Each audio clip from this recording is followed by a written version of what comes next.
हम लोग बेटा स्टार्ट कर रहे हैं ऑर्गेनिक केमिस्ट्री का पार्ट, और इस ऑर्गेनिक केमिस्ट्री वाले पार्ट में बिल्कुल हम लोग बेसिक से स्टार्ट कर रहे हैं। और मैं जो पार्ट ले रहा हूँ that is from the Berzelius concept. बिल्कुल छोटे छोटे कंसेप्ट्स हैं, 2-3 पहले मैं उनके बारे में बात कर रहा हूँ। देखिए आप ज़रा, सबसे पहले हम लोग बात कर रहे हैं Berzelius concept about organic chemistry. Organic chemistry के लिए बर्जीलियस का क्या कंसेप्ट था, मैं उसकी बात कर रहा हूँ। तो देखें, बर्जीलियस ने ये कहा था कि जो ऑर्गेनिक कंपाउंड्स होते हैं they are made by the vital force. किसकी वजह से बनते हैं? वाइटल फोर्स की वजह से बनते हैं। तो ध्यान रखना बेटा, vital force is the responsible for the formation of organic compound. Organic compound को बनाने के लिए वाइटल फोर्स का होना बहुत ज़्यादा ज़रूरी है। इसी वाइटल फोर्स के कारण, इसी वाइटल फोर्स की वजह से ऑर्गेनिक कंपाउंड ईजीली बन जाते हैं। अब पता है ये जो ऑर्गेनिक टर्म आया है that is from the organ, ये ऑर्गन से आया हुआ है, और वहाँ से ही ये बताया गया कि ऑर्गेनिक कंपाउंड इसी तरह से होते हैं, यही जो है नेचर मेंटेन करते हैं और हमेशा ऑर्गन्स के अंदर ही बनते हैं। बर्जीलियस ने ये कहा कि भैया आप कभी भी ऑर्गेनिक कंपाउंड को ऑर्गन से बाहर नहीं बना सकते हैं, हमेशा ऑर्गन के अंदर ही बना सकते हो। किसने कहा? ये बर्जीलियस ने। मतलब यूँ कह सकते हैं बेटा, क्योंकि vital force it is always related with the, ये जो वाइटल फोर्स होता है it is always related with the organism, ये ऑर्गेनिज्म से रिलेटेड है। इसीलिए बेटा यहाँ पर कहा गया कि ये ऑर्गेनिज्म से रिलेटेड होने के कारण ही यहाँ पर कहा गया ऑर्गेनिक टर्म। तो ये जो ऑर्गेनिक शब्द है, ऑर्गेनिक टर्म है, that is firstly coined by the Berzelius. ये बर्जीलियस ने दिया था, और ऑर्गेनिक से जो कंपाउंड बन रहे हैं that is known as organic compound. अब यार पता है बर्जीलियस उस टाइम के बहुत बड़े साइंटिस्ट हैं, उन्होंने जो बोल दिया सो बोल दिया, मतलब वो वाली बात थी। और ये टर्म जो है बेटा, ये 20 साल, मतलब ये जो थ्योरी थी कि भैया कभी भी ऑर्गेनिक कंपाउंड बाहर बना ही नहीं सकते हैं, ये बर्जीलियस ने सभी दिमाग में, सभी लोगों के दिमाग में ये डाल दिया था कि भैया ऑर्गेनिक कंपाउंड आप कभी भी बॉडी से बाहर नहीं बना सकते। जैसे हमारी बॉडी में ग्लूकोज बन रहा है, यूरिया बन रहा है, तो ये सब ऑर्गेनिक कंपाउंड, डीएनए बन रहा है, आरएनए बन रहा है, these are all the organic compound. और हमेशा कहाँ बनते हैं? लिविंग थिंग्स के अंदर बनते हैं, कभी भी आप बाहर नहीं बना सकते। ये किसने कहा? बर्जीलियस ने। पर पता है बाद में एक दूसरे साइंटिस्ट आए, ये तो पहले थे, दूसरे साइंटिस्ट आए थे, वो थे बेटा वोहलर। कौन थे? वोहलर। और वोहलर ने जो है पहली बार ये बताया, वोहलर ने, कि भैया जो ऑर्गेनिक कंपाउंड्स है they can form outside the body. Organic compounds को बाहर भी बनाया जा सकता है, doesn't be need vital force, हमें कोई ऐसी वाइटल फोर्स की ज़रूरत नहीं होती है, हम लोग ऑर्गन से बाहर भी बना सकते हैं। उन्होंने क्या किया? उन्होंने एक अमोनियम साइनेट लिया, NH4, यहाँ पर जो है अमोनियम साइनेट वाला जो कंपाउंड लिया, NH4CN, ये वाला कंपाउंड लिया, और NCO लेने के बाद में यहाँ पर क्या किया, मैं एक अलग से लिख देता हूँ बेटा। देखो यहाँ पर बर्जीलियस ने क्या किया, उसके लिए मैं अलग से पॉइंट लिख रहा हूँ। और वोहलर का पहले देख लो। अब आप वोहलर ने क्या किया बेटा, जरा देखो, उन्होंने एक टेस्ट ट्यूब लिया बेटा, और इस टेस्ट ट्यूब के अंदर उन्होंने ले लिया NH4NCO, इसको बोलते हैं अमोनियम साइनेट। ये क्वेश्चन आया हुआ नीट में, ये क्वेश्चन बिल्कुल बेसिक से उठाकर पूछा हुआ है कि अमोनियम साइनेट को हीट करने पर क्या मिलता है। तो भैया ये तो हिस्टोरिकल बैकग्राउंड है यार ऑर्गेनिक केमिस्ट्री का, ऑर्गेनिक केमिस्ट्री का बिल्कुल हिस्टोरिकल बैकग्राउंड है। इसमें यूज कहा जाता है बेटा कि जब आप अमोनियम साइनेट को हीट करते हैं तो after heating of that ammonium cyanate को हीट करने के बाद we get the NH2CO NH2, that is known as urea. इसको यूरिया कह देते हैं बेटा हम लोग, क्या बोलते हैं? यूरिया। तो आप समझे कि यूरिया जो है ये तो ऑर्गेनिक कंपाउंड है। और जरा देखो, एक इंटरेस्टिंग चीज ये है कि वोहलर ने इस ऑर्गेनिक कंपाउंड को लेबोरेटरी के अंदर बना दिया, इन लैब। ये कहाँ पर बना है? यूरिया कहाँ पर बना है? इन लेबोरेटरी के अंदर बना लिया। मतलब एक बात क्लियर हो गई होगी आपको कि वाइटल फोर्स थ्योरी को, बर्जीलियस थ्योरी को गलत प्रूव करने वाले कौन थे? वोहलर ने बताया कि भैया ऐसा जरूरी नहीं है कि ऑर्गेनिक कंपाउंड हमेशा किसी ऑर्गेनिज्म के अंदर बने, दे can form outside the organs, वो ऑर्गन्स के बाहर भी बन सकते हैं, जैसे इन्होंने वोहलर ने बनाया। चलो यार ये हो गया। अब देखो ध्यान से आप, मैं यहाँ पर ऑर्गेनिक कंपाउंड्स को पढ़ाने से पहले, ऑर्गेनिक केमिस्ट्री को पढ़ाने से पहले कुछ पॉइंट्स बता रहा हूँ, वो ध्यान से समझना होगा। देखो ऑर्गेनिक केमिस्ट्री की डेफिनेशन थोड़ा लास्ट में दूंगा मैं, पहले थोड़ा सा हम लोग समझते हैं कि रिप्रेजेंटेशन ऑफ ऑर्गेनिक कंपाउंड। जरा देखते हैं हम लोग of organic compound, organic compound को रिप्रेजेंट कैसे करते हैं, मैं उसकी बात पहले शुरुआत में कर रहा हूं बेटा। चलो समझते हैं बेटा ऑर्गेनिक कंपाउंड को रिप्रेजेंट करने का तरीका क्या है। तो रिप्रेजेंट करने के लिए हम लोग कुछ अलग अलग फॉर्मूला का यूज करते हैं, वही फॉर्मूला मैं यहाँ पर बताने वाला हूँ, है ना। और मैं उनके लिए यहाँ पर लिख देता हूँ कि ये हम लोग किस तरह से बनाएंगे, यहाँ पर कंडीशन है बेटा, ठीक है। जरा देखो अब आप यहाँ पर ऑर्गेनिक कंपाउंड को हम लोग लिखने के तरीके सीख रहे हैं कि हम लोग ऑर्गेनिक कंपाउंड को कैसे कैसे लिख सकते हैं।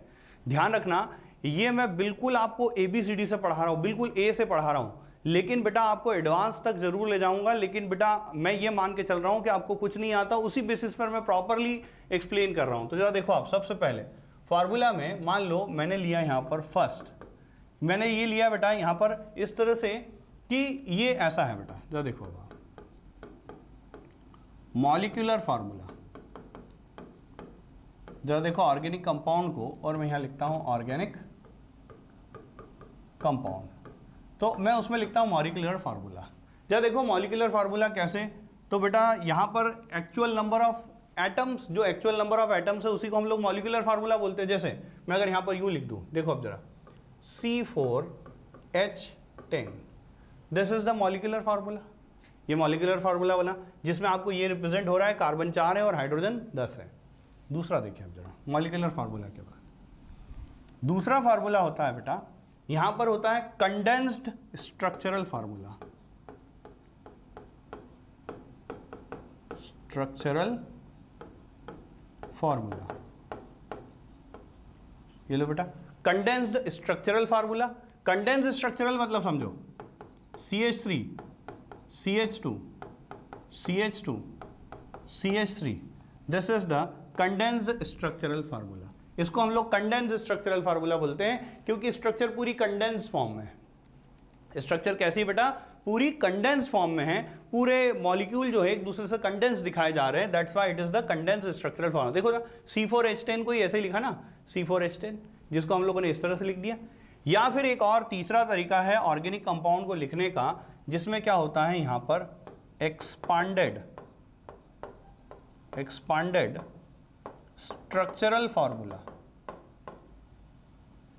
एक्सपांडेड स्ट्रक्चरल फार्मूला, एक्सपांड करके बना दे। देखो कैसे एक्सपांडेड में कैसे बनाओगे, देखना आप जरा। मान लो ये हाइड्रोजन हाइड्रोजन हाइड्रोजन हाइड्रोजन, ये देखो आपने, ये एक्सपांडेड स्ट्रक्चरल फार्मूला है, दिस इज द एक्सपांडेड, ये एक्सपांडेड स्ट्रक्चरल फार्मूला हो गया। और जरा देखो आप, एक्सपांडेड स्ट्रक्चरल फार्मूला के बाद में एक और तरीका है जिसमें आप ऑर्गेनिक कंपाउंड को बना सकते हो। ऑर्गेनिक कंपाउंड को लिखने का तरीका चौथा, वो होता है बेटा बॉन्ड लाइन नोटेशन। क्या है बेटा, बॉन्ड लाइन नोटेशन। और जरा देखिए आप बॉन्ड लाइन नोटेशन में क्या करते हैं, ध्यान से समझना किस तरह से तरीका। और सबसे ज़्यादा कह सकते हैं बेटा, जो एक फेमस तरीका है जिससे सबसे ज़्यादा लिखा जाता है ऑर्गेनिक केमिस्ट्री में, वो यही चौथा तरीका है, that is the bond line notation. Bond line notation में करते क्या, ध्यान से समझना। कितने कार्बन है बेटा, 4। तो हम लोग क्या करते हैं, 4 पॉइंट बनाते बेटा, ये फर्स्ट, सेकेंड, थर्ड, फोर्थ। जो भी यहाँ पर ये कॉर्नर्स हैं, ये रिप्रेजेंट कर रहे हैं कार्बन को। दूसरी बात बेटा, जब भी बॉन्ड लाइन नोटेशन बनाते हैं तो ये चीज़ ध्यान रखी जाती है बॉन्ड लाइन नोटेशन में कि कभी भी बॉन्ड लाइन नोटेशन में हाइड्रोजन को ड्रॉ नहीं करते हैं। दूसरी बात, हमेशा बॉन्ड जो रिप्रेजेंट होते हैं कार्बन और कार्बन के बीच में होते हैं। जरा देखो आप, ये कार्बन और ये कार्बन, ये कार्बन और ये कार्बन, ये इस तरह से।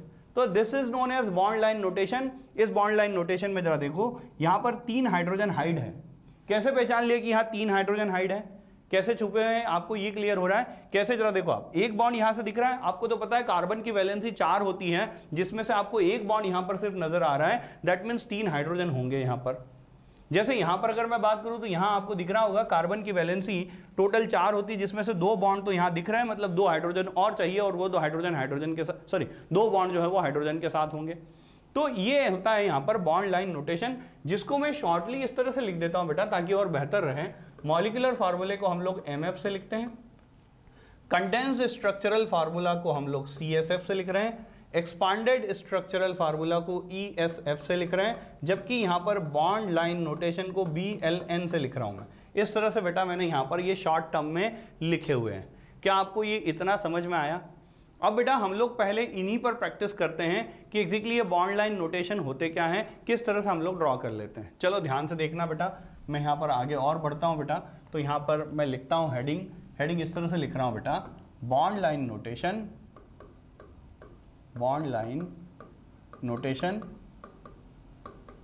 एंड एक्सपांडेड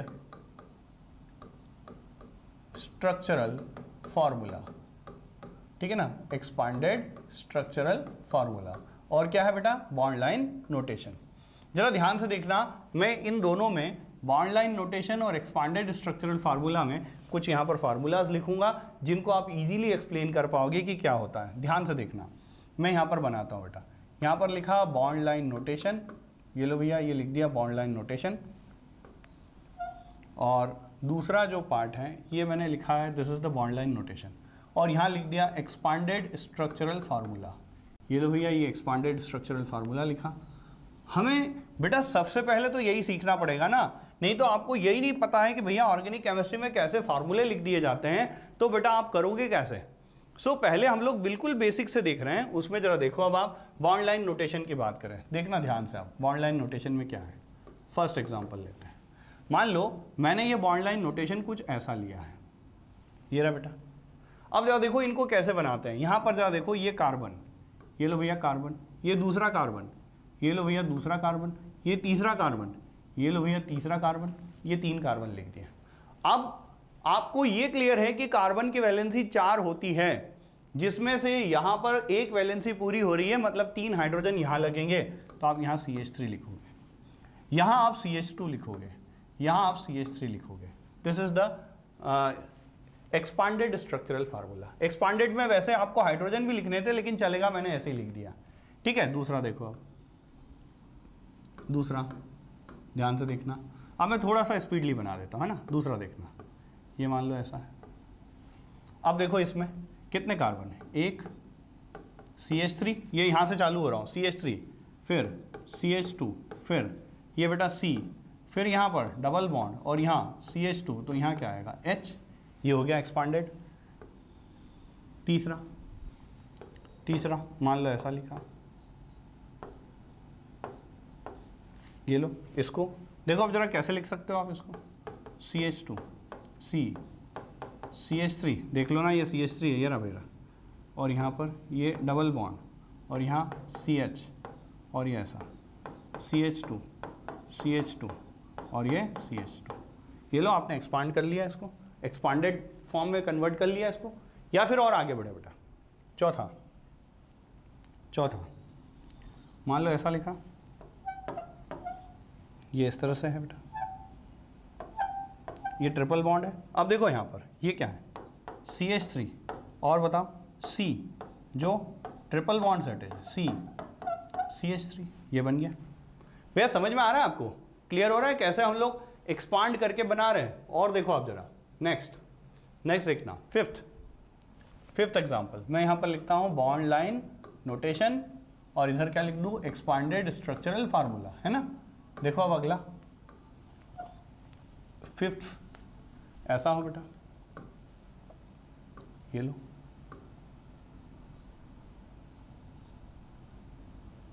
ये लो। अब जरा देखो आप इसमें देखना क्या बनेगा, ये CH, ये C, ये CH2, देख लो ना, यहाँ CH2 है, यहाँ CH है, ये CH और ये डबल बॉन्ड लगा दिया। यहाँ पर बताओ CH, बेटा कार्बन की वैलेंसी 4 होनी चाहिए, ये हमारे पास टारगेट है। बस यही हमारे पास एक कंडीशन है जिसमें कार्बन की वैलेंसी हमेशा कितनी हो जाए, 4। ये लो बेटा, ये बना लिया आपने एक्सपांडेड फॉर्म में, मतलब ये स्ट्रक्चर थी, इसको आपने ऐसा कन्वर्ट कर दिया। या फिर ज़रा देखो और आगे, और बढ़ते हैं आगे। नेक्स्ट कंडीशन में मान लो ऐसा लिखा मैंने, 4th या 6th है बेटा, ये 6 में देखो आप ऐसा लिख दिया।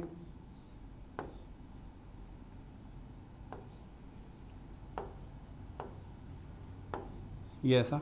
अब देखो आप जरा खुद ही यहाँ से क्या लिखूँ, इधर देखना। ये पहले ये रिंग वाला पार्ट लिख रहा हूँ, ध्यान से देखना आप। ये कैसे, CH2 फिर C फिर CH3 और यहाँ पर CH, ताकि ये बॉन्ड, और यहाँ पर ये C और ये डबल बॉन्ड CH2 और यहाँ CH, फिर इधर ये लो बेटा।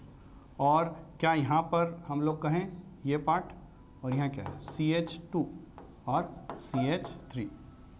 ये लो बेटा, ऐसा लीजिए। क्या आपको समझ में आ रहा है? ये बेटा इसी को मैंने एक्सपांड करके बना दिया। कुछ होमवर्क है, आप खुद से कर लेना, मैं यहाँ पर लिखता हूँ बेटा, आप खुद से करना बेटा। ये होमवर्क है, ये जो होमवर्क है ये आप खुद से कर लेना। पहला है बेटा इसका स्ट्रक्चर बनाना बेटा, एक्सपांडेड स्ट्रक्चर है ना। सेकंड इसका स्ट्रक्चर बना देना। थर्ड इसका स्ट्रक्चर बना देना।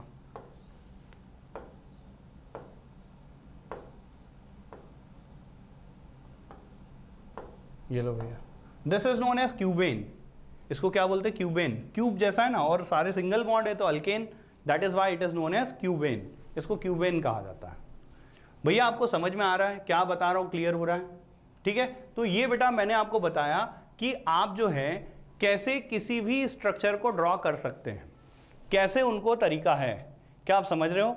जैसे मान लो मैं और कुछ कंडीशन रख दूं ताकि आप ये आसानी से समझ पाएं, और भी कुछ मैं लिख देता हूं। जैसे देखो आप जरा, मान लो आपके पास एग्जाम्पल्स हैं, मान लो ये एग्जाम्पल है, और यहाँ पर मैं लिख देता हूँ बेटा, देखो आप, मॉलिक्यूलर फार्मूला।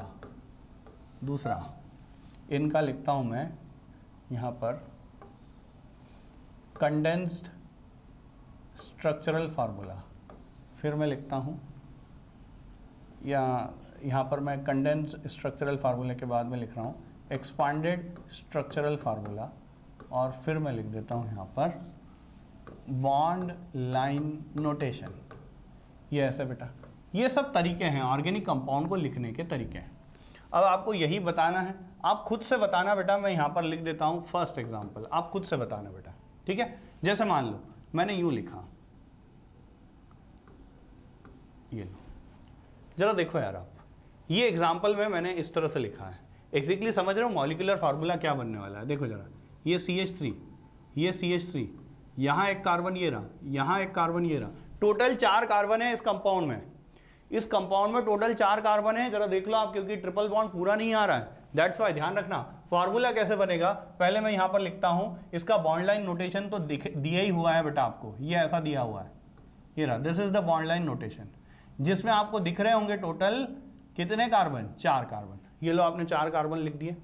अब इसी को मैं एक्सपांडेड फॉर्म में बना रहा हूं। देखो ये एक्सपांडेड में कैसा दिखेगा, CH3 C triple bond C CH3, ये एक्सपांडेड हो गया। कंडेंस में कैसा दिखेगा, कंडेंस में ऐसा बना सकते हैं CH3 C triple bond C CH3। ये लो, ये कंडेंस है। और मॉलिक्यूलर फार्मूले में क्या लिखोगे आप, जरा देख लो आप, कितने कार्बन है, 4 C4, और हाइड्रोजन कितने हैं, तो 3 और 3 यहां से हैं, तो total 6 C4H6। This is the all condition of that this compound. इस कंपाउंड के लिए सारी कंडीशन हो गई बेटा। ऑर्गेनिक कंपाउंड के सारे जो कंडीशंस है वो मैं बताते जा रहा हूं। जैसे दूसरा, आप खुद से बनाना बेटा, इसको खुद से कोशिश करना, ये ऐसा है। तीसरा, मान लो आपके पास ये ऐसा है, मान लो एक और लिख देता हूं मैं, ऐसा हो, मान लो ऐसा हो, ये 4th, इस तरह से लिख दें। और अब आपको यहां पर सारी कंडीशंस लिखना है बेटा। ठीक है, तो यहाँ पर ये आप पूरा बता सकते हो कि इसके लिए क्या बनेगा। भैया समझ में आ रहा है आपको? ये खुद से कर लेना आप लोग, या आप कर सकते हो बेटा, क्या ठीक है? चलो और आगे बढ़ते हैं बेटा। नेक्स्ट अब बढ़ते हैं हम लोग। ये मैंने आपको बता दिया कि क्या होते हैं। अब मैं यहाँ पर बता रहा हूँ बेटा कि what is the definition of organic compound. Organic compound होते क्या हैं, तो जरा देखना आप, मैं यहाँ पर डेफिनेशन लिख रहा हूँ। Hydrocarbons and their derivatives. क्या है बेटा? ये हाइड्रोकार्बन डेरिवेटिव्स।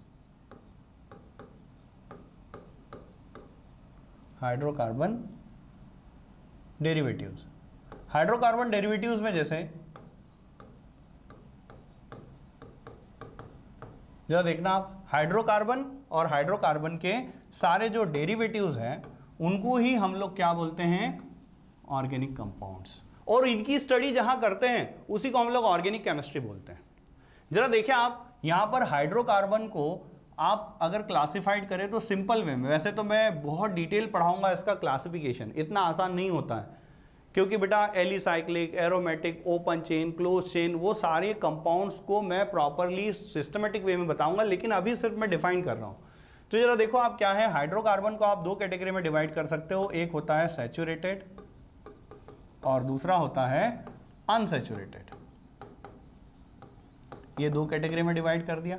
सैचुरेटेड में लाइक अल्केन, जैसे हम लोग लिखते हैं CnH2n+2, ये बेटा अल्केन है।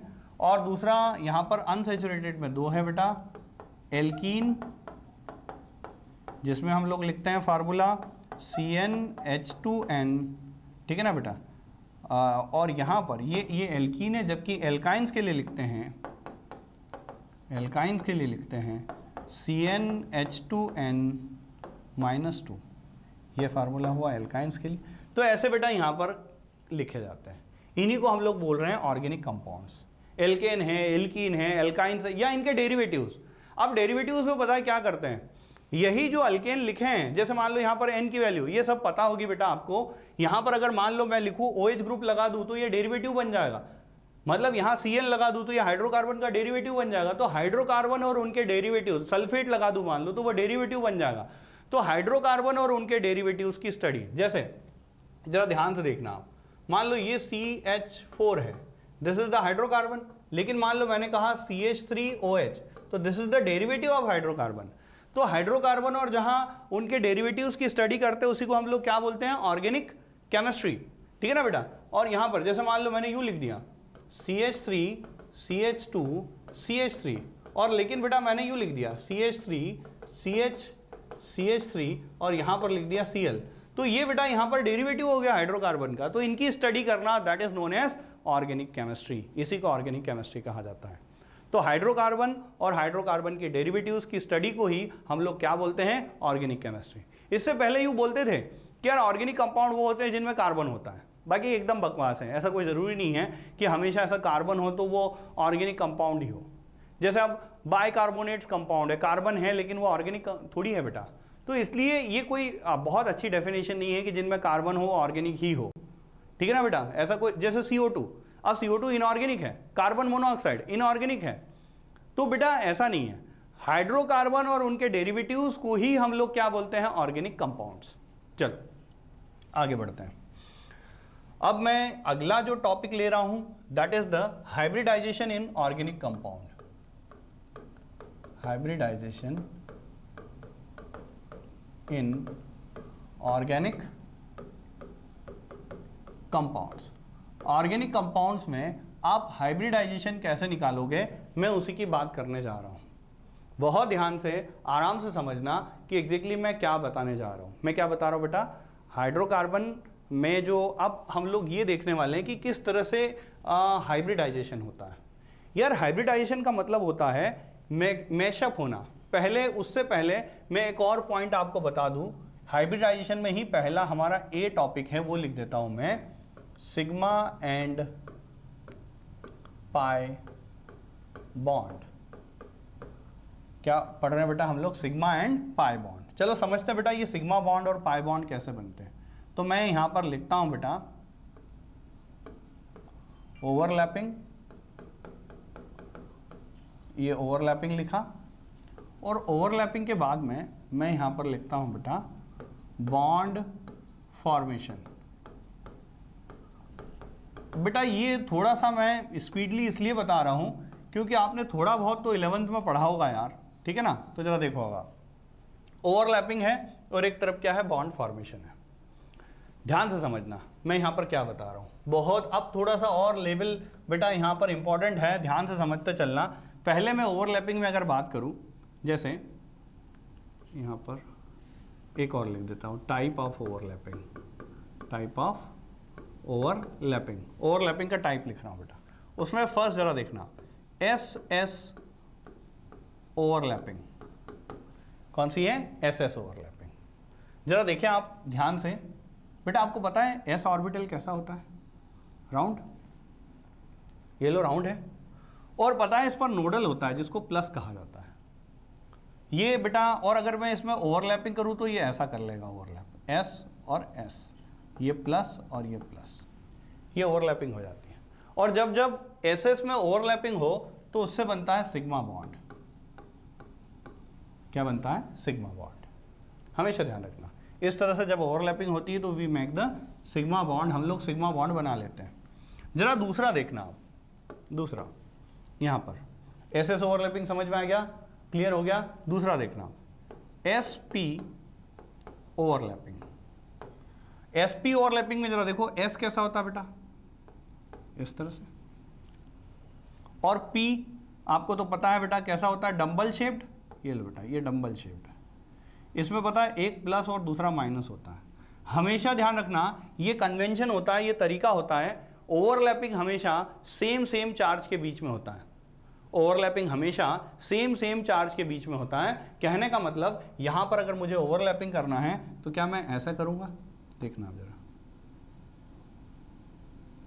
ये प्लस और ये भी प्लस और ये माइनस, ये ऐसा बेटा। We make the sigma bond, हम लोगों ने सिग्मा बॉन्ड बना लिया, ये सिग्मा बॉन्ड, ये सिग्मा बॉन्ड बन गया। मतलब मैं ये बता रहा हूं बेटा कि ओवरलैपिंग की वजह से बॉन्ड बनते हैं। एस एस ओवरलैपिंग हो तो सिग्मा बॉन्ड, एस और पी ओवरलैपिंग हो तो भी सिग्मा बॉन्ड।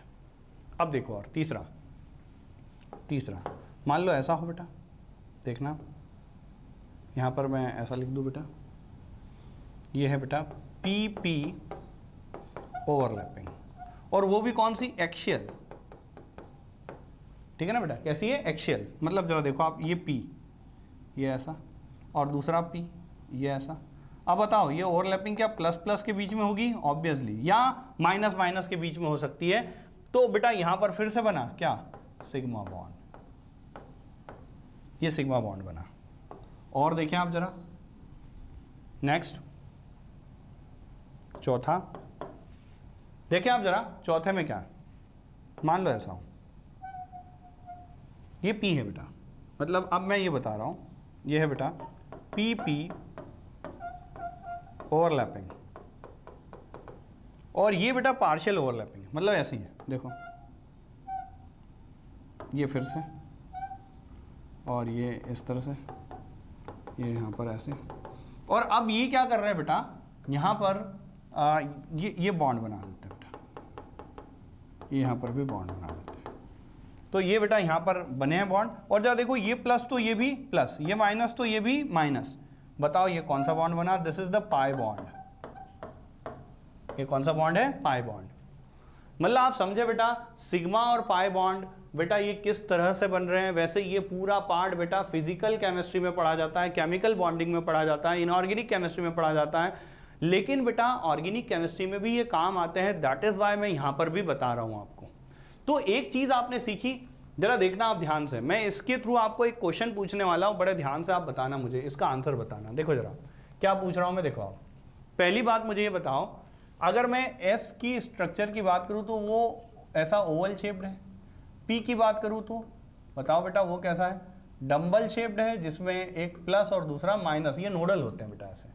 या फिर अगर मैं एस पी और अगर डी की बात करूं तो डी में जरा देखना आपने तो पढ़ा होगा बेटा, डी में अलग अलग होते हैं, d x y, d z x, d z y, ऐसे अलग अलग यहाँ पर जो है कंडीशन है, और इसके अलावा यहाँ पर होता है d x square y square और लास्ट में होता है डी जेड स्क्वायर। ये ऐसे आपने पढ़े होंगे बेटा, ठीक है। इनमें जरा ध्यान से देखो आप क्या होता है। इन तीनों का स्ट्रक्चर पता है कैसा होता है? ये ऐसा है, देखना, डबल डम्बल्ड है। बताओ भाई कैसा है ये? डबल डम्बल्ड। ये डबल डम्बल्ड है, ये इस तरह से पता है। ये डी जेड, इवन दैट इसका भी वैसे ही है, इसका भी वैसे ही है, आप बता सकते हो, लेकिन डी जेड का स्ट्रक्चर ऐसा है, देखो ये ऐसा, और ये प्लस और यहाँ माइनस। ये रहा बेटा, ये माइनस है ना, माइनस चार्ज है। ये ऐसा होता है, आप इतना समझे? मतलब बताओ यहाँ क्या, प्लस और ये माइनस, तो ये माइनस और ये प्लस। ये रहा बेटा ऐसा, इस तरह से। अब जब भी ओवरलैपिंग करनी होती है तो हमेशा क्या होता है, सेम जो है पार्ट वो ऐड हो जाते हैं। आपको ये इतना क्लियर हुआ क्या, समझ में आया? अब मैं आपसे एक क्वेश्चन पूछ रहा हूं, आप ध्यान से आंसर देना बेटा। बड़ा ही कंसेप्चुअल क्वेश्चन है, एम्स में आया हुआ है ये क्वेश्चन। देखो क्वेश्चन क्या था, क्वेश्चन बिल्कुल बेसिक से था। क्वेश्चन यूं था बेटा कि एस और पी हमेशा सिग्मा बॉन्ड तो बना लेते हैं, सिग्मा बॉन्ड तो बना लेते हैं, लेकिन वही एस और पी पाई बॉन्ड क्यों नहीं बनाते? एस और पी सिग्मा बॉन्ड तो बना लेते हैं, जैसे हमने देखा भी था एस और पी सिग्मा बॉन्ड कैसे बना लेते हैं, मैंने आपको बताया था। ये बेटा एस और ये पी, और ये माइनस, ये प्लस और ये भी प्लस, और कौन सा बॉन्ड बन गया?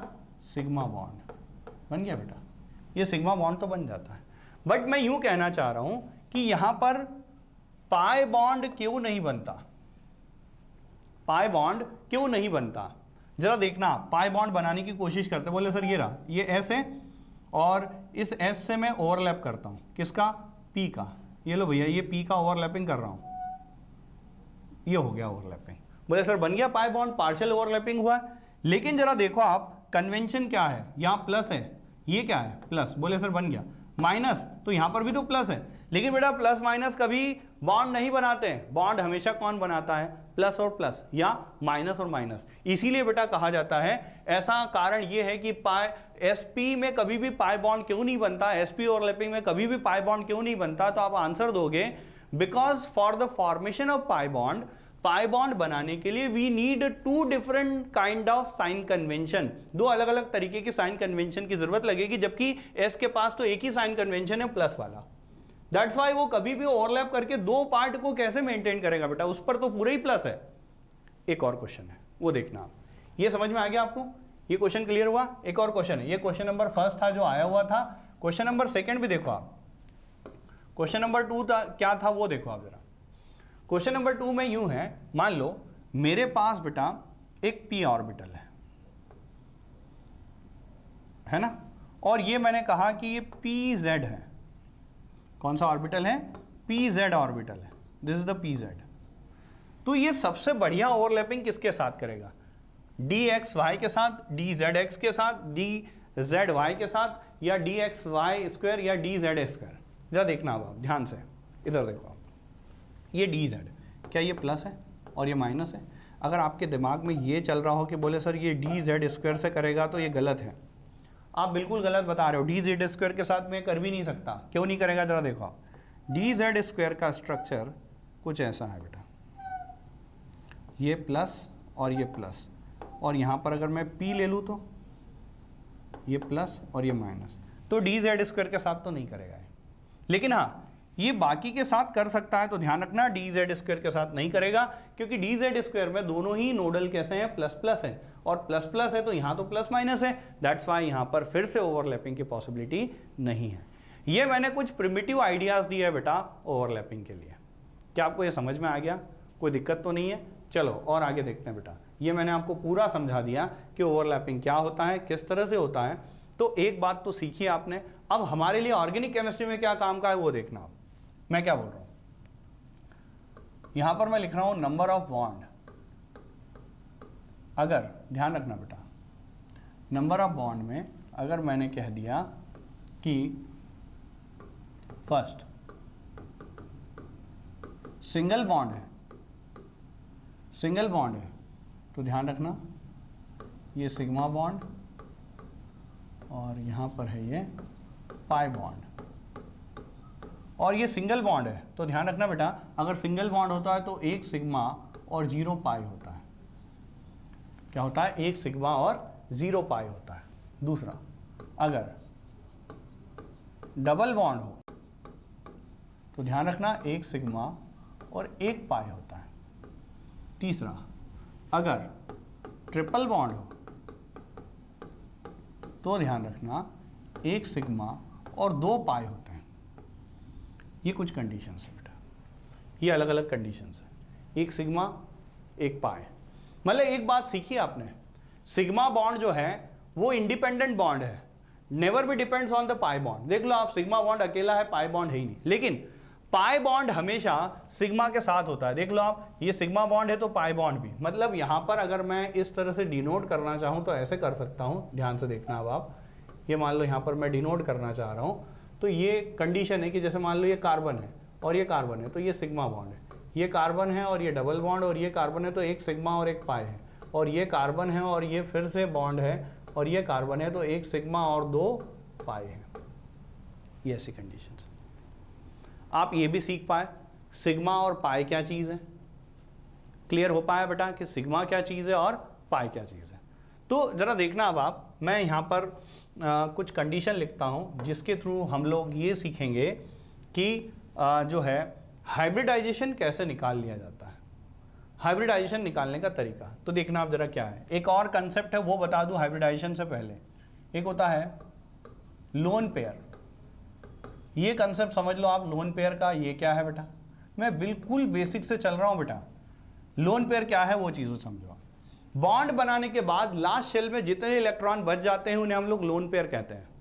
बॉन्ड बनाने के बाद जितने इलेक्ट्रॉन लास्ट शेल में बच जाते हैं उन्हें हम लोग क्या बोलते हैं? लोन पेयर बोलते हैं। जैसे एग्जाम्पल देखना आप, नाइट्रोजन के पास लास्ट शेल में 5 इलेक्ट्रॉन होते हैं, ऑक्सीजन के पास लास्ट शेल में 6 इलेक्ट्रॉन होते हैं, क्लोरीन के पास लास्ट शेल में 7 इलेक्ट्रॉन होते हैं। अब जरा देखो आप, एक बात बताओ, अगर इसे 8 पूरे करना है, जैसे इसके पास अभी 5 है, अगर 8 पूरे करना है तो ये क्या करे? 1 बॉन्ड बनाए, 2 बॉन्ड बनाए, 3 बॉन्ड बनाए। अब जरा आप खुद ही देख लो, 2 4 6 और 2 8। तो ये जो पार्ट दिख रहा है this is known as lone pair, इसी को लोन पेयर कहा जाता है। कहने का मतलब समझे आप, लोन पेयर क्या है? बॉन्ड बनाने के बाद लास्ट शेल में जितने इलेक्ट्रॉन रह जाते हैं उसी को हम लोग बोलते हैं लोन पेयर। अरे देखो ना यार, आपको तो पता है नाइट्रोजन का एटॉमिक नंबर 7 है, और नाइट्रोजन का अगर एटॉमिक नंबर 7 है तो हम लोग कैसे लिखेंगे बेटा? 2 और 5। जैसे ऑक्सीजन का 8 है तो कैसे लिखेंगे? 2 और 6। या फिर क्लोरीन का 17 है बेटा, कैसे लिखेंगे? 2 8 और ये 7, इस तरह से लिख दिया। तो मैं यहाँ पर यही बताना चाह रहा हूँ कि जो बॉन्ड बनाने के बाद में जो बचते इलेक्ट्रॉन हैं उन्हीं को हम लोग क्या बोलते हैं बेटा? यहाँ पर बोलते हैं लोन पेयर। ये लो भैया, ये हो गए ऑक्टेट कंप्लीट, और अब ये 2 इलेक्ट्रॉन बचे हुए, ये लोन पेयर हो गए। या फिर ज़रा देखो यहाँ पर, ये इसने बॉन्ड बना लिया और उसके बाद ये लोन पेयर है, ये भी लोन पेयर है और ये भी लोन पेयर है। ये लो बेटा, समझ में आ गया लोन पेयर का कंसेप्ट क्या है? क्लियर हो गया लोन पेयर क्या चीज़ है? तो चलो अब जरा देखना आप, मैं ये आपको समझ में आ गया बेटा? क्लियर हो गया? अब देखो मैं यहाँ पर क्या बता रहा हूँ, मैं लिख रहा हूँ बेटा hybridisation number is equal to number of sigma bond plus number of lone pair, that is known as hybridisation number. इसी को हाइब्रिडाइजेशन नंबर बोलते हैं बेटा, नंबर ऑफ सिग्मा बॉन्ड और नंबर ऑफ लोन पेयर। कहने का मतलब समझो आप, जैसे मान लो मैंने यूं कहा कि मान लो number of sigma plus lone pair, ये मैंने लिखा बेटा, है ना। और अब मैं यहाँ पर इनका सम करके वैल्यू लिखता हूँ। जैसे बेटा अगर पहले केस में वैल्यू आई है, मैं यहाँ पर लिख देता हूँ हाइब्रिडाइजेशन, ये हाइब्रिडाइजेशन, ये वैल्यू लिखता हूँ बेटा। तो जरा देखना अब आप यहाँ पर क्या आएगा। जैसे फर्स्ट केस में जैसे नंबर ऑफ सिग्मा बॉन्ड और लोन पेयर टोटल मान लो, मैंने कहा कि सिग्मा बॉन्ड है यहाँ पर और लोन पेयर दोनों को मिलाकर मैंने बोल दिया 4 है, मतलब ये हाइब्रिडाइजेशन होगा sp3। 3 कैसे, ये 3 और ये 1 टोटल हो गया 4, तो ये 4। जैसे मैंने कहा हाइब्रिडाइजेशन नंबर 3 आया है तो समझ लेना यहाँ पर sp2 है। अगर मान लो हाइब्रिडाइजेशन नंबर यहाँ पर 3 नंबर में 2 आया तो समझ लेना यहाँ पर है sp। ये इस तरह से बेटा हम लोग निकाल सकते हैं हाइब्रिडाइजेशन। ये ऑर्गेनिक कंपाउंड में हाइब्रिडाइजेशन निकालने का तरीका है। इनऑर्गेनिक में तो एमओटी, वीबीटी, वो दुनिया भर के और भी कंसेप्ट है जिनके थ्रू आप हाइब्रिडाइजेशन निकाल सकते हो, लेकिन ऑर्गेनिक केमिस्ट्री में निकालने का ये एक तरीका है। एक और बहुत इंपॉर्टेंट पॉइंट लिख रहा हूं मैं, इस पॉइंट को जरूर याद रखना आप। देखो आप जरा क्या बोल रहा हूं मैं। कंडीशन नंबर फर्स्ट, अगर मान लो कोई कंपाउंड ऐसा है C डबल बॉन्ड C और यहाँ C, या मैंने यहाँ लिख दिया O, और या पहले मैं ऐसा लिखता हूँ बेटा, देखो ध्यान से आप इधर देखना, ये C डबल बॉन्ड C और यहाँ पर ये है बेटा मान लो C और यहाँ लिखा है O, या X लिख देता हूँ बेटा, क्या लिख देता हूँ इस जगह पर X, ये लो, और इसके ऊपर लोन पेयर हो, तो मैं यहाँ पर इसको हाइब्रिडाइजेशन में कंसिडर करूँगा इस लोन पेयर को, मतलब मैं काउंट करूँगा इस लोन पेयर को। एक और कंडीशन है, मान लो ऐसा C डबल बॉन्ड C और यहाँ पर X और ये लोन पेयर है, तो now this lone pair is not considered as a hybridisation. Hybridisation में कंसिडर नहीं करेंगे, लेकिन हाँ यहाँ पर इस लोन पेयर को हम लोग हाइब्रिडाइजेशन में कंसिडर करेंगे। अभी बता रहा हूँ क्या है ये, तरीके समझा रहा हूँ, थोड़ा सा पेशेंस रखो। तीसरे में देखना आप जरा, तीसरे में अगर मान लो ऐसा हो C ट्रिपल बॉन्ड या डबल बॉन्ड C और यहाँ X और ये नेगेटिव, तो नेगेटिव भी हमेशा ध्यान रखना X as a lone pair, ये लोन पेयर की तरह काम करता है। कौन बेटा, नेगेटिव। नेगेटिव को भी हम लोग लोन पेयर में ही कंसिडर करते हैं।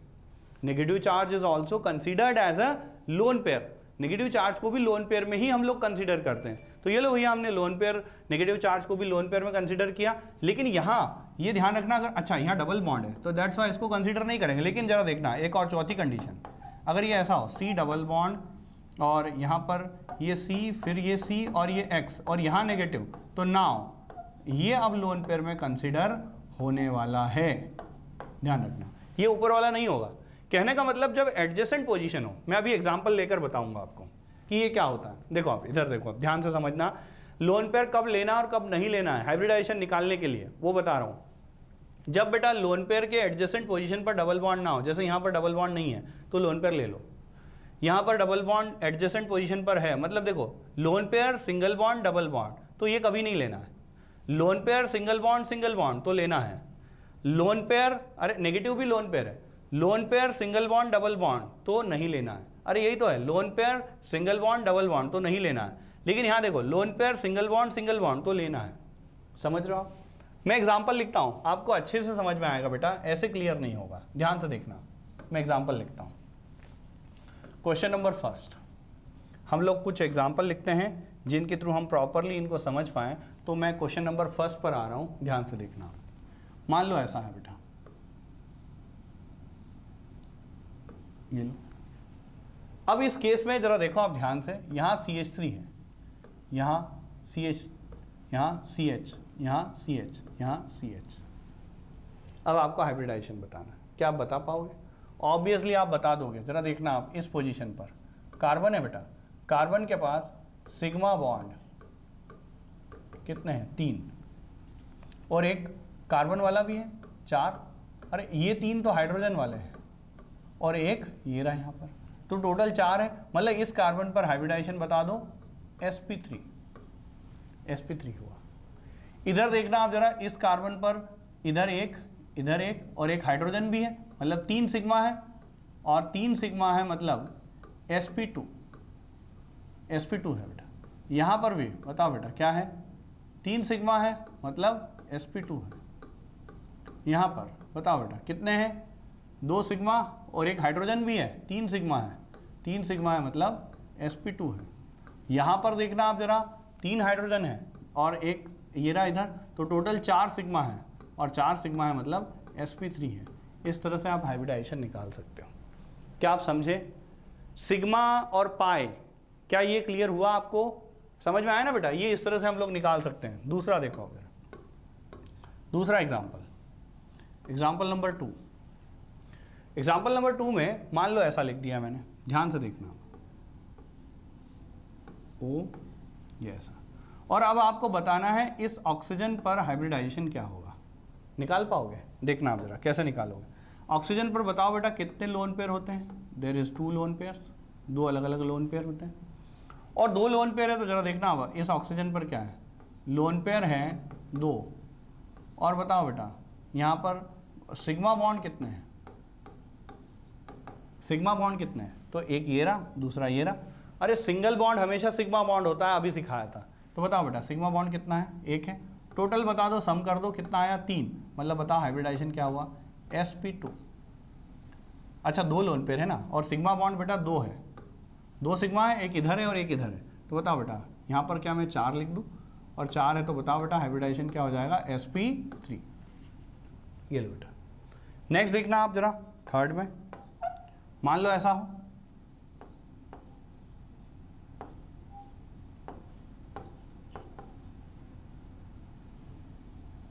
ये ऐसा लिख देता हूँ NH2, ये बॉन्ड है, ये बॉन्ड है और ये बॉन्ड है, और यहाँ पर देखना आप जरा इस पोजीशन पर क्या है? लोन पेयर है।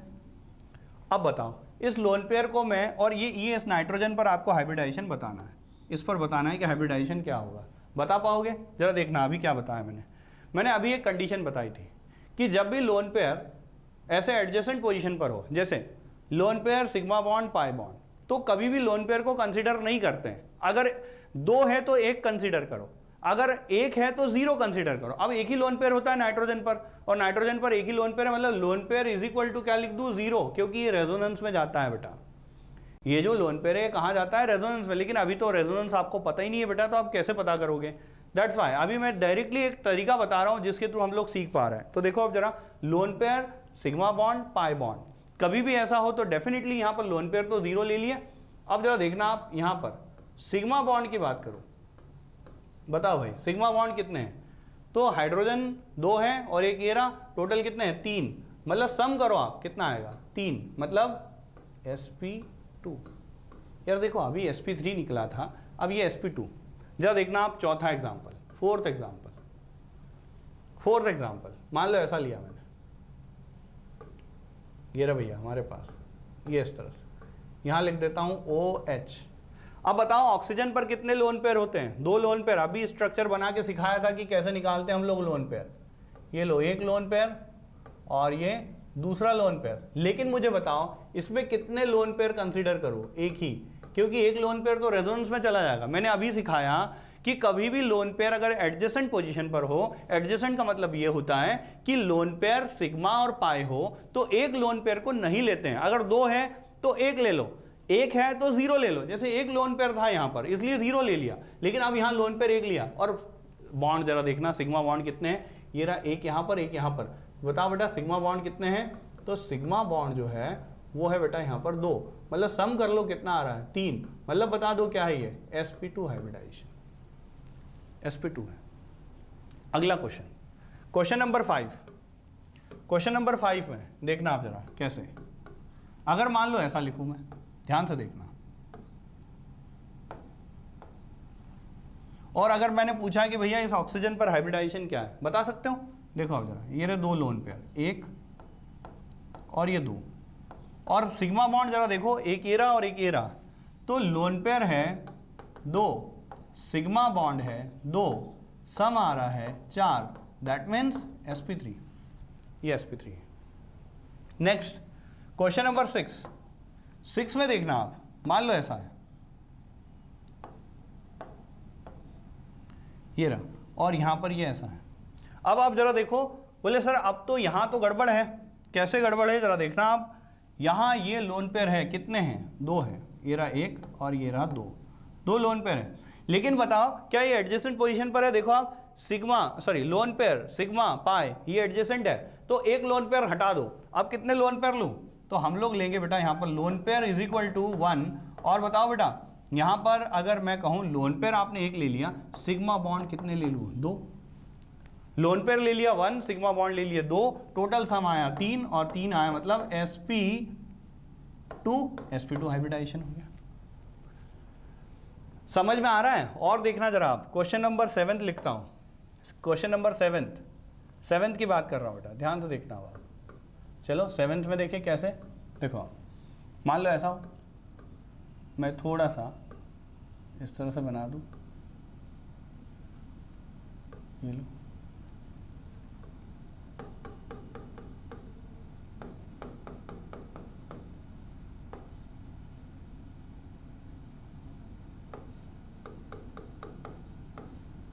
इन सभी नाइट्रोजन पर आपको हाइब्रिडाइजेशन बताना है। बता पाओगे? बताओ बेटा कैसे निकालोगे? देखना आप जरा ध्यान से। पहली बात, ये एडजेसेंट पोजीशन पर क्या लोन पेयर है? दिख रहा है आपको? Lone pair sigma bond pi bond, तो डेफिनेटली यहां पर हम लोग लोन पेयर 0 लिख लेंगे। और बताओ बेटा सिग्मा बॉन्ड 1 2 3 सिग्मा हैं, 2 हाइड्रोजन वाले और 1 एरा सिग्मा, हमेशा सिंगल बॉन्ड सिग्मा होता है। ये लो भैया, टोटल सम बता दो कितना है? 3। ये लो, अब इसमें जरा देखना, ये रहा लोन पेयर। क्या ये लोन पेयर ले लूँ? हाँ ले लो, लोन पेयर 1 है। अच्छा सिग्मा बॉन्ड कितने हैं? 3 है। सम कर लो कितना आ रहा है? 4 आ रहा है, मतलब क्या है? sp3 है। बहुत बढ़िया। अच्छा तीसरा देखना आप जरा, इस पार्ट पर ये लोन पेयर है, क्या ये रहेगा? हाँ, तो बताओ बेटा लोन पेयर 1 है। और बताओ सिग्मा बॉन्ड देखना, 1 हाइड्रोजन है, 1 इधर से 1 इधर से, 3 सिग्मा है, टोटल सम 4 है, मतलब sp3 है। ये लो भैया sp3 हाइब्रिडाइजेशन। क्या आप सीख पाए कैसे हम लोग हाइब्रिडाइजेशन को निकालते हैं? और देखना क्वेश्चन नंबर 8 पर आ रहा हूँ। क्वेश्चन नंबर 8 देखना, मैं यहाँ पर क्वेश्चन नंबर 8 के लिए बात कर रहा हूँ, ध्यान से देखना। अब देखिए आप क्वेश्चन नंबर 8, मान लो ऐसा हो 8 नंबर में, देखो अब ध्यान से देखना 8 नंबर में कैसा। मान लो यूं है CH3 CH2 CH2 नेगेटिव, ये ऐसा है बेटा। और अब आपको पूछा है इस कार्बन पर हाइब्रिडाइजेशन बता दो, तो मैंने अभी बताया था नेगेटिव चार्ज लोन पेयर की तरह बिहेव करता है। तो बताओ बेटा नेगेटिव चार्ज मतलब लोन पेयर क्या यहाँ पर 1 है? और जरा देखो आप हाइड्रोजन कितने हैं इस कार्बन पर? 2 है, और इधर से 1 बॉन्ड ये रहा, तो सिग्मा कितने हैं? 3 है, मतलब बताओ टोटल सम आ रहा है 4, मतलब ये क्या है? sp3। ये sp3 हो गया भैया, समझ में आया? ये कैसा हो गया? sp3 हो गया। नेक्स्ट क्वेश्चन नंबर 9, 9th वाला देखा, मान लो ऐसा हो CH2 double bond CH2 negative. अब बोले सर अब गड़बड़ है, देख लो आप जरा, नेगेटिव चार्ज लोन पेयर है। नेगेटिव चार्ज क्या है? एक लोन पेयर की तरह बिहेव करता है, और अगर ये लोन पेयर है तो ये तो रेजोनेंस में चला जाएगा, और रेजोनेंस में चला जाएगा इसलिए अब हाइब्रिडाइजेशन में पार्टिसिपेट करेगा। ध्यान रखना पाई बॉन्ड कभी भी हाइब्रिडाइजेशन में पार्टिसिपेट नहीं करता, और ये पता है फ्यूचर में जाकर पाई बॉन्ड ही बनने वाला है, दैट्स वाई हम लोग हमेशा कंसीडर नहीं करते हैं। अब जरा देखो आप ऐसा है तो लोन पेयर बता दो भैया कितने हैं? लोन पेयर है 0, और सिग्मा बॉन्ड बता दो तो वो तो 3 है, बता दो सम कितना आ रहा है? 3, मतलब ये क्या है? sp2 hybridisation. कैसा हाइब्रिडाइजेशन है? sp2। Next question number 10, question number 10 बेटा, पूरे ऑर्गेनिक केमिस्ट्री में लगभग 5 से 6,000 ऑब्जेक्टिव कराऊंगा मैं, 5 से 6,000 ऑब्जेक्टिव। आपको कोई बुक लेने की जरूरत नहीं, कोई किसी तरह का पार्ट लेने की जरूरत नहीं है, जो भी है सारा कुछ मैं ही कराऊंगा। जैसे अभी आप देखो ना, दुनिया भर के हम लोग बॉन्ड लाइन नोटेशन से चालू हुए थे, अभी तक आज की डेट में हम लोगों ने 20, 22, 25 क्वेश्चन तो कर दिए होंगे। तो बेटा इसलिए आपको अलग से कोई ऑब्जेक्टिव लगाने की जरूरत नहीं है, जो भी है वो मैं कराऊंगा बेटा। चलो और आगे बढ़ते हैं। एक चीज और है बेटा, ये ध्यान रखना आप, कभी भी एडजेसेंट पोजीशन पर अगर ट्रिपल बॉन्ड हो तो भी हम लोग क्या करेंगे बेटा? इस लोन पेयर को कंसिडर नहीं करेंगे। तो लोन पेयर तो अभी भी 0 है और सिग्मा बॉन्ड अभी भी 3 है, दैट इज वाई ये आ रहा है, तो ये आ जाएगा sp2, क्योंकि ये भी रेजोनेंस कर लेता है बेटा, ये भी रेजोनेंस करता है, इसलिए ये भी कंसिडर नहीं करते, लोन पेयर 0 ले लेते हैं। एडजेसेंट होना चाहिए। क्वेश्चन नंबर 11 देखना, मान लो ऐसा हो, आपके पास ऐसा है बेटा, ये नेगेटिव चार्ज और यहाँ पर है। अब बताओ इस पर हाइब्रिडाइजेशन क्या होगा? जो नेगेटिव चार्ज कार्बन है उस पर आप देख लो, आप जरा खुद ही इस नेगेटिव चार्ज कार्बन पर क्या होगा देखना आप जरा। लोन पेयर लोन पेयर 1 है, अरे 0 मत लिख देना, क्योंकि जरा देखो आप इधर देखो, लोन पेयर सिंगल बॉन्ड, हमेशा हम लोग क्या करते हैं, lone pair single bond pi bond, तो लिया ना। देखो जरा आप यहाँ पर लोन पेयर सिंगल बॉन्ड, तो बेटा लोन पेयर तो लेना पड़ेगा। और बताओ सिग्मा बॉन्ड कितने, तो देखो अब जरा, ये रहा 1, ये रहा 2 और एक हाइड्रोजन वाला 3 सिग्मा है, टोटल 4, मतलब sp3, हाइब्रिडाइजेशन sp3 निकाल लिया। मतलब ये कहने का ये तरीका है बेटा कि आप कैसे हाइब्रिडाइजेशन निकालते हो, उनमें हम लोग कुछ तरीके निकालते हैं बेटा। और देखो आप जरा क्वेश्चन नंबर 12, मान लो ऐसा हो आपके पास, ध्यान से देखना आप, ये मान लो ऐसा है CH3CH डबल बॉन्ड CH2, इनमें हाइब्रिडाइजेशन निकाल सकते हो। देखो लोन पेयर तो होता ही नहीं है कार्बन पर, कभी भी कार्बन पर लोन पेयर नहीं होता एक्सेप्ट नेगेटिव चार्ज। इसके अलावा कभी भी आप कार्बन पर लोन पेयर की तो बात ही नहीं करोगे। चलो आप जरा देख लो आप खुद ही, इस पर आपको दिख रहा है सिग्मा बॉन्ड 2 है, सॉरी 3 है, मतलब ये sp2 है। सिग्मा बॉन्ड कितने हैं, 1 2 3, मतलब ये sp2 है। इस पर सिग्मा बॉन्ड कितने हैं, 4 है, मतलब ये sp3 है। नेक्स्ट क्वेश्चन नंबर 13, ऐसा हो जाए मान लो, देखना आप जरा,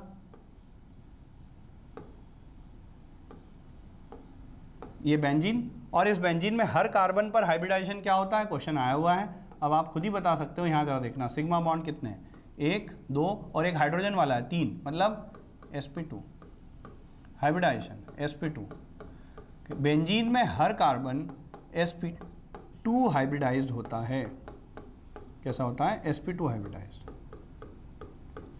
क्वेश्चन नंबर 14, इस पर हाइब्रिडाइजेशन बता दो, CH3CH2 प्लस।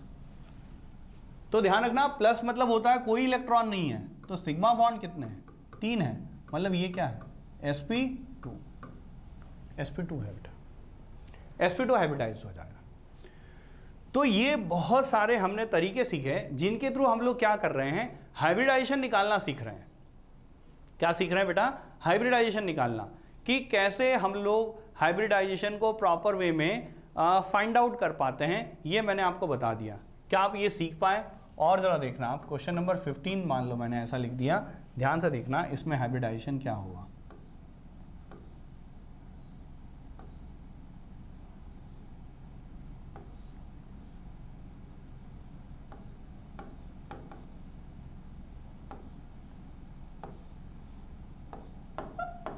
बताओ बेटा, इन सभी कंडीशन में क्या आप मुझे बता पाओगे कि हाइब्रिडाइजेशन क्या होने वाला है? चलो देखना, आप ध्यान से देखना आप, ये लास्ट क्वेश्चन है ना बेटा, अब फिर आगे बढ़ूंगा मैं। जरा देखना आप, 2 लोन पेयर है यहाँ, ये लो, तो लोन पेयर 2 है बेटा, सिग्मा बॉन्ड 2 है, मतलब sp3 है। अच्छा यहाँ पर लोन पेयर है, बताओ लोन पेयर 1 है, और सिग्मा बॉन्ड 1 2 3 है बेटा, मतलब sp3, ये भी sp3 है। इधर देखना आप, यहाँ पर लोन पेयर है, कितने हैं, 2 हैं, लेकिन क्या एडजेसेंट भी हैं? हाँ, तो हम लोग लोन पेयर कितने लेंगे, 1 ही लेंगे, और सिग्मा 2 लेंगे, मतलब हाइब्रिडाइजेशन sp2, हाइब्रिडाइजेशन sp2। और इधर देखना आप, ये लोन पेयर है, लेकिन ये लोन पेयर तो एडजेसेंट में, लोन पेयर कितने ले लूँ, 0, और सिग्मा कितने ले लूँ, 3, मतलब बता दो हाइब्रिडाइजेशन sp2 हो गया। ये रहा बेटा। आप क्या किसी भी ऑर्गेनिक कंपाउंड में, कोई भी ऑर्गेनिक कंपाउंड आपके सामने आ जाए, क्या आप उसका हाइब्रिडाइजेशन निकाल सकते हो? अब तो निकल जाएंगे यार, मैंने पूरा तरीका सिखा दिया। कोई भी कहीं से भी कोई भी ऑर्गेनिक कंपाउंड आपको उठा के पूछ ले, क्या आप हाइब्रिडाइजेशन निकाल सकते हो? एक चीज और है, मैं आपको यहीं पर बता रहा हूं, वैसे ये आगे काम में आएगी, पूरी ऑर्गेनिक केमिस्ट्री में काम में आती है, ध्यान रखना बेटा। 3 तरीके होते हैं, एक ऐसा, देखो मैं यहां पर इस वे से बताता हूं क्योंकि आपको पता है ऑर्गेनिक केमिस्ट्री में ऐसे ही आता है। मान लो ये ऐसा एक, और मान लो ये मैं रिप्रेजेंट कर रहा हूं यहां पर एक, ये ए। दूसरा एक और बता रहा हूं, देखना ये यहां पर रिप्रेजेंट कर रहा हूं और यहां नेगेटिव लगा दिया, ये है बेटा बी। एक और रिप्रेजेंट कर रहा हूं, ध्यान से देखना, ये लो, और यहाँ पर मैंने लगा दिया पॉजिटिव, और ये मैंने लिख दिया सी। एक और रिप्रेजेंट कर रहा हूँ, मान लो मैंने ऐसा लिख दिया, और यहाँ पर मैं ये डॉट लगा रहा हूँ, मतलब फ्री रेडिकल वाला पार्ट है। अभी ये फ्री रेडिकल क्या है, अब थोड़ी समझ में आएगा यार अभी। ये लो, ये ऐसे 4 कंडीशन लिखे हैं। पता है इनको कैसे लिखा जाता है, वो ध्यान से देखना आप। ध्यान से देखो इनका लिखने का तरीका क्या है। जैसे ये पॉइंट है ना, जरा देखना आप, ये बॉन्ड लाइन नोटेशन में क्या ऐसा लिख सकते हो आप, CH3 CH2 CH2 CH3। इसको लिखने का तरीका देखो आप कैसा है, CH3 CH2। अब ये इसकी बारी है, देखो ये CH2 नेगेटिव, इसको लिखने का तरीका देखो, CH3 CH2 CH positive CH3। इसको लिखने का तरीका देखो, CH3 CH2 CH dot CH3। कहने का मतलब समझो आप, अगर कोई भी कार्बन आ जाए जिस कार्बन पर कोई चार्ज ना हो, या जिस कार्बन पर नेगेटिव चार्ज हो, जिस कार्बन पर पॉजिटिव चार्ज हो, जिस कार्बन पर डॉट हो, तो समझ लेना बेटा आपको पहले तो उसकी 3 वैलेंसी बनाना ही है। देख लो आप, 3 वैलेंसी मतलब ये यहाँ पर ये 3 वैलेंसी बनाई, 1 2 और ये हाइड्रोजन वाली 3 वैलेंसी। यहाँ पर भी वही किया, 1 2 और ये 3 वैलेंसी। यहाँ पर भी देखो आप, 1 2 और 3 वैलेंसी। मतलब हर बार आपको 3 वैलेंसी बनाना है, उसके बाद डिपेंड कर रहा है। जैसे 3 वैलेंसी बनाने के बाद यहाँ पर ये नेगेटिव चार्ज मतलब लोन पेयर है, ऐसा भी बना सकते हो ये यहाँ पर, और ये पॉजिटिव चार्ज, ये ऐसा भी बना सकते हो C और ये डॉट है। अब आप आसानी से, अब आपको पूछे कि हाइब्रिडाइजेशन क्या होगा तो बता सकते हो आप कंपाउंड में।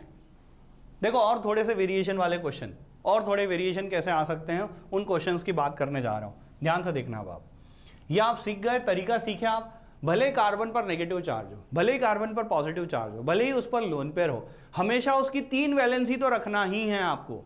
कितनी वैलेंसी रखोगे? 3। बेटा ये ऑर्गेनिक केमिस्ट्री में हर जगह काम आएगा यार, इसलिए बेटा ये सब बेसिक चीजें जो मैं पढ़ा रहा हूं। तो जरा देखो, अगर आपने 3 वैलेंसी रख ली तो उसके बाद में ध्यान से देखना आप क्या बना सकते हो। क्वेश्चन पूछता हूं मैं, हाइब्रिडाइजेशन बताना आप, ये मैं क्वेश्चन पूछ रहा हूं, आप बताना बेटा इस कार्बन पर हाइब्रिडाइजेशन क्या होगा, पहला। दूसरा क्वेश्चन, ये इस कार्बन पर हाइब्रिडाइजेशन क्या होगा, ये बताना। तीसरा क्वेश्चन, इस कार्बन पर हाइब्रिडाइजेशन क्या होगा बताना आप। चौथा क्वेश्चन, इस कार्बन पर हाइब्रिडाइजेशन क्या होगा बताना आप। ये रहे बेटा, ऐसे मैंने 4 अलग अलग लिखे हैं। अब आप बताना बेटा कि यहाँ पर, और एक और पूछ लेता हूँ, क्वेश्चन नंबर 5 में मान लो ऐसा हो, इस कार्बन पर हाइब्रिडाइजेशन क्या होगा बताना आप। ये रहे बेटा। अब देखो, मैंने अभी एक तरीका आपको सिखा दिया था। क्या तरीका था? बोले सर कुछ भी हो जाए, प्लस चार्ज आ जाए, माइनस चार्ज आ जाए, हमेशा कार्बन 3 बॉन्ड बनाता है। और अगर कार्बन 3 बॉन्ड बनाना मतलब 3 सिग्मा है। वहां पर कितने सिग्मा है? 3 सिग्मा। जरा ध्यान से देखना अब आप। पहले केस में देखो आप जरा, सिग्मा 3 है, मतलब सिग्मा 3 है ना बेटा, यहां पर देख लो आप खुद ही। सिग्मा कितने हैं? 3 हैं, 1 2 और एक हाइड्रोजन भी है। समझ रहे हो ना बेटा? तो बताओ हाइब्रिडाइजेशन क्या हो जाएगा? sp2। ये लो sp2 हाइब्रिडाइजेशन। इसमें देखो आप जरा, यहां पर कितने सिग्मा है? 3। अरे है ही ना यार, वो तो 3 बॉन्ड बनाता ही है, सिग्मा 3 है भैया। और बताओ लोन पेयर 1 है, ये रहा लोन पेयर। नेगेटिव को लोन पेयर लेते हैं, तो बताओ हाइब्रिडाइजेशन sp3। चलो इसमें देखो आप, ये रहा यहाँ पर लोन पेयर, ये रहा लोन पेयर। और लोन पेयर के बाद में जरा देखना आप, यहाँ पर बताओ लोन पेयर क्या मैं 0 लूँ? हाँ, क्यों? जरा देखो आप, नेगेटिव सिग्मा पाए तो लोन पेयर 0 लेना है। लेकिन मुझे बता दो, यहां पर अगर मैं कहूं सिग्मा बॉन्ड कितने लिखोगे आप? तो सिग्मा बॉन्ड देखो जरा, 1 2 और 3। मैंने बोला ही है ना, कार्बन पर नेगेटिव हो, कार्बन पर पॉजिटिव हो, कार्बन पर लोन पेयर हो, हमेशा सिग्मा तो 3 बनाएगा ही बनाएगा। और अगर ऐसा है तो आप बता दो मुझे, यहां पर हाइब्रिडाइजेशन क्या हुआ? sp2 हो गया। समझ में आ रहा है? इसमें देखो आप जरा, इस कंडीशन में यहां पर बताओ बेटा, लोन पेयर 0 है। और सिग्मा कितने हैं? सिग्मा 3 है, दैट्स व्हाई हाइब्रिडाइजेशन sp2। अच्छा, इसमें बताओ बेटा सिग्मा कितने हैं? 3 है, और लोन पेयर लोन पेयर तो जीरो है ना भैया, ये लोन पेयर थोड़ी होता है, लोन पेयर में 2 इलेक्ट्रॉन आते हैं, ये तो अकेला है इसलिए लोन पेयर जीरो है। बताओ sp2। आप समझ पाए कैसे हम लोग किसी भी ऑर्गेनिक कंपाउंड में हाइब्रिडाइजेशन को फाइंड आउट कर पाते हैं, किस तरह से हम लोग ऑर्गेनिक कंपाउंड में कोई भी ऑर्गेनिक कंपाउंड दे दे आप हाइब्रिडाइजेशन इजीली फाइंड आउट कर पाओगे बेटा। अब एक चीज़ है बेटा ध्यान रखना, मैं एक पॉइंट कह रहा हूँ कि जैसे मान लो मैंने ये बता दिया बेटा आपको कि एक में जैसे बेटा कंडीशंस में हाइब्रिडाइजेशन में ज़रा देखो आप क्या होता है, एक sp हाइब्रिडाइजेशन होता है, एक sp2 हाइब्रिडाइजेशन होता है और एक sp3 हाइब्रिडाइजेशन होता है। बेटा इनमें परसेंटेज s कैरेक्टर है, ठीक है ना, और परसेंटेज s कैरेक्टर का ये ऑर्डर हुआ सबसे ज़्यादा, इसमें परसेंटेज s कैरेक्टर 50% होता है, इसमें परसेंटेज s कैरेक्टर 33.33% होता है, इसमें परसेंटेज s कैरेक्टर 25% होता है। कितना बेटा 25% होता है। और जितना ज़्यादा परसेंटेज s कैरेक्टर, ध्यान रखना बेटा, परसेंटेज s जितना ज़्यादा इलेक्ट्रोनेगेटिविटी भी उतनी ही ज़्यादा। ध्यान रखना, परसेंटेज s कैरेक्टर जितने ज़्यादा इलेक्ट्रोनेगेटिविटी भी उतनी ही ज़्यादा। समझ पाए आप?